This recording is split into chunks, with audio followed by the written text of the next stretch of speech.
Previously on Legends of Aelos.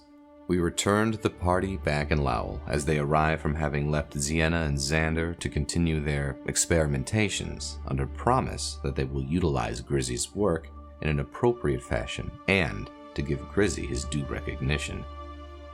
The five elect to spend one final night in Lowell, considering the morning events so that they may set off as early as possible towards Lake Grasp. Karun, Briar, and Asher return to the Broken Thorn, while Ace decides to return to the treasured booty, with Rowan accompanying him. Following the two to the brothel, they order drinks, and Ace addresses Raffin, the proprietor and bartender of the establishment, inquiring as to if he could have a moment with the matron lady of the workers at the brothel. He meets with the elder of the group, an older dwarven woman, who initially seems puzzled at his approach. He does not come off as a typical customer to her. His intentions become far more apparent, however, after they retire to a private room.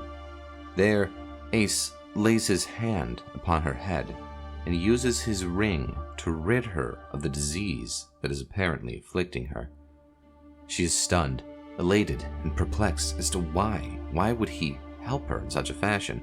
But Ace only states that he knows the woes of what this trade can be, and he only wants to help those within from being taken advantage of, being persecuted beyond the scope of what would be considered respectable for an escort. Her health and some coin provided to her by him, he returns to join Rowan in the main hall again and finish their drinks before departing. Meanwhile, we rejoin Karun and Asher as they have entered the Broken Thorn, Briar having already went up to the rooms ahead of them. There, Arier approaches Karun with a message from Kalendra, requesting that she come see him. After confirming with Asher that he'll look after Briar, he heads to the temple in heed of the invitation. There, he discovers Kalendra amongst tomes, and she inquires for clarification that Karun is a Neramine, one of the Moonlake Elves.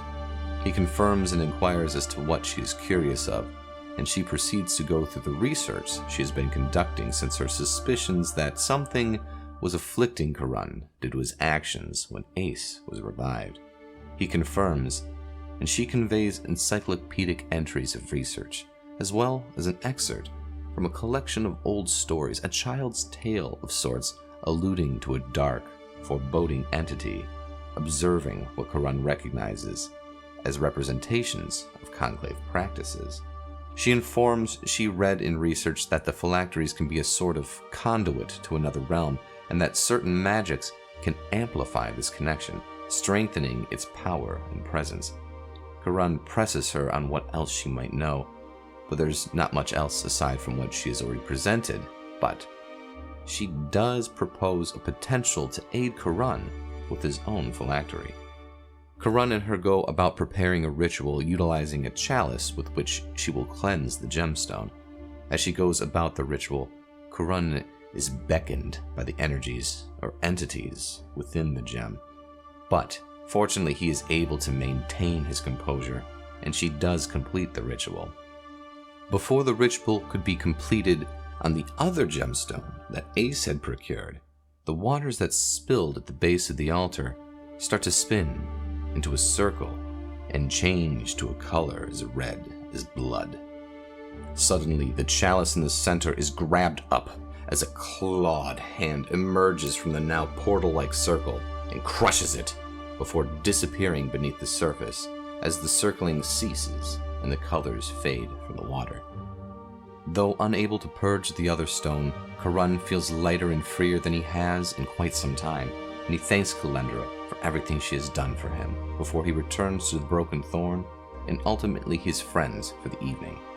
His first night of meditation proves to be serene and free of haunt, save for a subtle recognition that that one tainted stone still remained tucked away in his bag.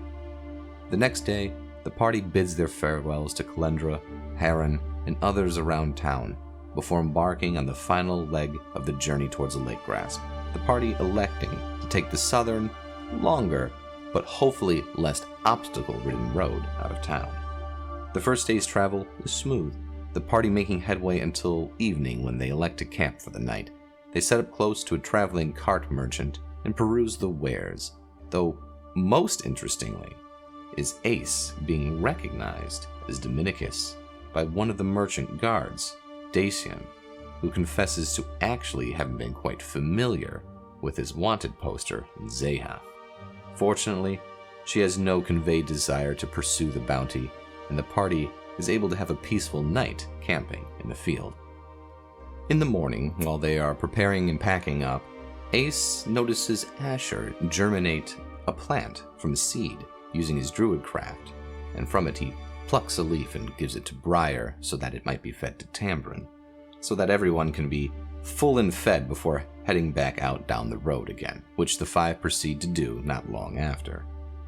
The day is relatively uneventful, but towards the end of the afternoon, they encounter a mound of dirt from a dug-up hole, and alongside it, a body. A body that appears to be less dead than initially anticipated, its eyes following the group as they approach. It eventually addresses them, beckoning aid and release. The party ultimately ends the cursed soul's suffering, and after tending to such, they continue along, pondering what strange evidence was left at the site, small toddler footprints and drag marks as if something was drug off before disappearing. It's not long down the road that the group encounters more mounds and more bodies, the same peculiar evidence around the sites, just as the first. The oddity now being the disparity in age. The corpses span seemingly centuries or more between them. As they go about the same grim business as the mound prior, evening begins to approach, along with a mounted rider from the direction they were heading, a patrolling soldier of the Royal Guard named Liam. He had been encountering such oddities himself, and they discuss how peculiar they are as the party garner what information they can from Liam while they determine their next actions. Considering the time of day, they don't have much daylight left. Liam elects to carry along down the road to Riverend to return his report, whereas the party continues their trek a bit further towards the lake grasp. The party knows they need to settle down for the evening soon. They don't necessarily want to do it where these recent necromantic transgressions have occurred. With daylight dwindled, the party has to settle down, and they make camp, but they do so with a diligent double watch to make certain that nothing surprises them while they sleep. Fortunately, little happens over the course of the night, and the party is able to get in a full rest before resuming their journey. They encounter another mound with the same strange evidence as before, though this time without a body. And it's not long after that they pass a procession of soldiers that they encounter strange sounds around a bend in the road. The sounds of digging, of small voices speaking to a deep, brutish grunt. The small voice reassuring the grunting being that there are no horses and to just keep digging. And then a snap of a twig and the large plodding of big, heavy feet running into the woods as the small voice beckons it back. And it is from here we shall continue the story of the Legends of Aelos.